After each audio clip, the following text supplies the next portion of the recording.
All right, so to move documents in Dropbox on your iPad, you can't do it through the application. You have to go through Safari. So first you just go to www.dropbox.com and then you'd be able to log into your account and see it the same way you would on a computer.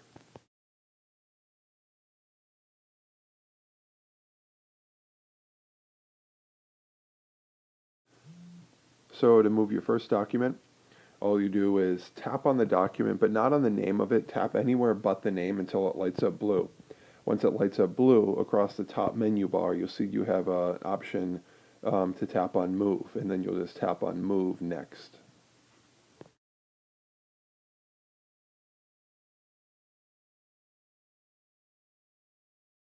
So with the document that you want to move selected and blue, and then you tap on Move across the top menu bar, it looks like a document with a little green arrow pointed outward. Then you'll be brought to an option to select the existing folder that you want to move your document to. And just tap on that document and then click Move, and it will move the document from one location to the other in your Dropbox account on the iPad.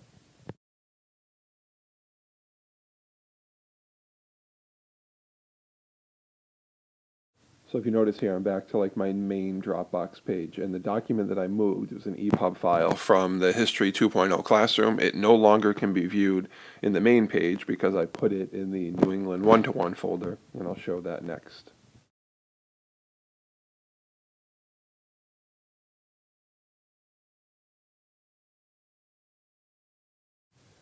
So now if you notice across the top, I'm in the New England 1-to-1 folder, and then at the very bottom it says the History 2.0 classroom, and it's an EPUB file, and it has successfully been moved from one folder to another folder in Dropbox on the iPad.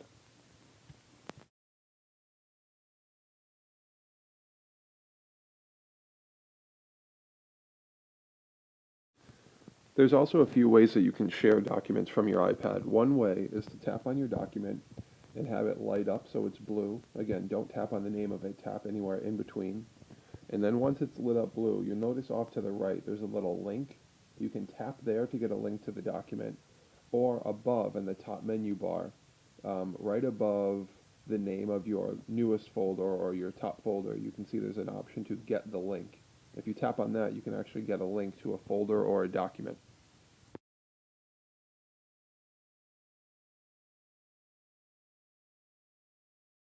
So now that I've tapped on get a link, it brings me to a page. On the top of the page on my iPad, it will have a really long Dropbox link to get to this document. So what I can do is take that link, select all, and copy it. And then because it's so long, I'll have to shorten the URL first, and I'll go through that process.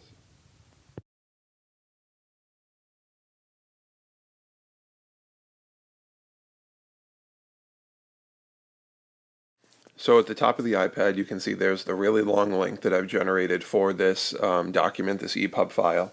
I'm just going to select all and copy that link. And once it's selected and copied, I'm going to go to a URL shortener.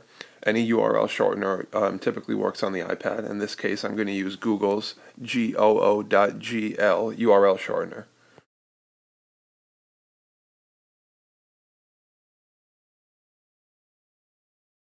So now that the link is copied, I'm just going to go to goo.gl, and you can see in the middle of the page there, I'm just going to tap and paste the URL that was generated from my Dropbox account for that one particular folder.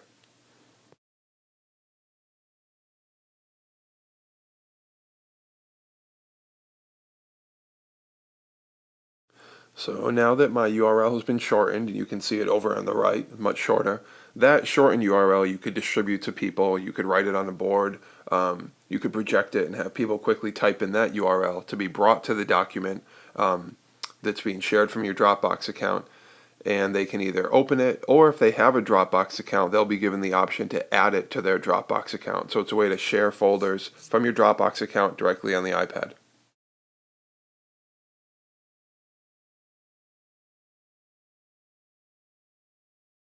So one of the last really important things you can do on the iPad also is to create new shared folders on your iPad, not from the application, but from the web-based Dropbox. To be able to create a new shared folder across the top menu, you can see you have four options next to the search box on the right. The third one in looks like a folder with a little rainbow on it. That allows you to either create a new shared folder or share an existing folder with another existing Dropbox user, and you select them by using the email that they use for their Dropbox account. When you share a folder with someone, they do have to accept, and they get an email notification in their email, and if they accept that notification, then they'll have access to that shared folder.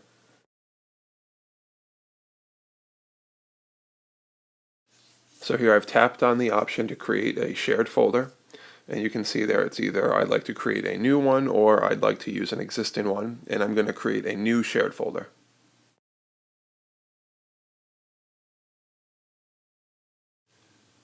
So I'm just going to type the name in here, and I'm going to create a new one called shared with question mark question mark. Once I'm done, I'm going to click next, and that will give me the option to select specific Dropbox users by using their Dropbox email account that I'd like to share this folder with.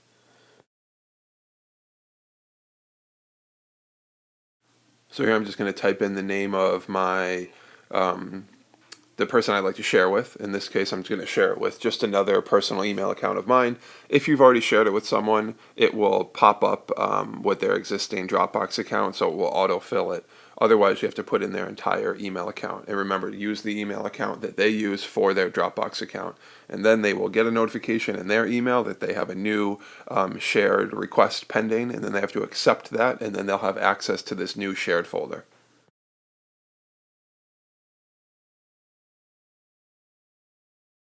Using everything we've done, I'm going to take this presentation keynote, tap it anywhere except the name of the document so it's lit up blue, and then once I've selected this keynote that's already existing in my Dropbox account, I'm going to click on the Move option across the top menu bar. Remember, that's the option that looks like it's a document with a green arrow pointing outwards. And what I'm going to do is move this into the new folder that I've created called Shared with Tom. And then once the user on the other end has accepted the invite to that shared folder, they will have access to this keynote presentation in that shared folder. Then they can open it on their iPad and do anything they like with it.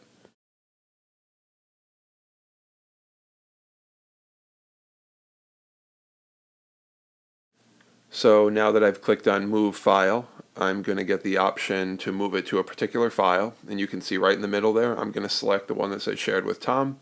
I'm going to move that file, and that keynote will still be in my Dropbox account, but now it will be in the Shared with Tom folder, which means that any user that I add to that folder as a collaborator will be able to open that document on their iPad. If it's a keynote, they can actually open it in Pages.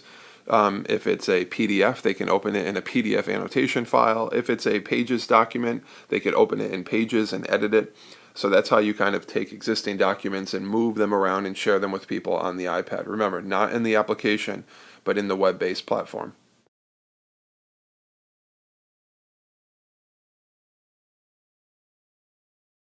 So here I've just tapped on the folder that I'd like to move that Keynote file to. It will light up blue, and then across the bottom of the box, I'll just click Move, and that document will be moved to that new shared folder that I've created and shared on my iPad. Now, if you notice across the top of the screen there, I'm in my new shared folder, and the presentation keynote is in that shared folder, and I've created the shared folder on the iPad, moved the existing keynote that was in my Dropbox account on the iPad, and now anyone that's in this shared folder has access to it. The one hang-up that still exists is you cannot upload documents, for example, a Pages document that you created on your iPad to a Dropbox account, or a keynote that you've made on your iPad. You can't upload it to your Dropbox account on your iPad. The way that that has to be done is by using a third-party platform called Send to Dropbox, and that will generate an email address for your Dropbox account. Then you can email documents from your iPad to that email address, and they will appear in your Dropbox account in a special folder called your Attachments folder. But then you can move anything out of the Attachments folder to any folder you'd like.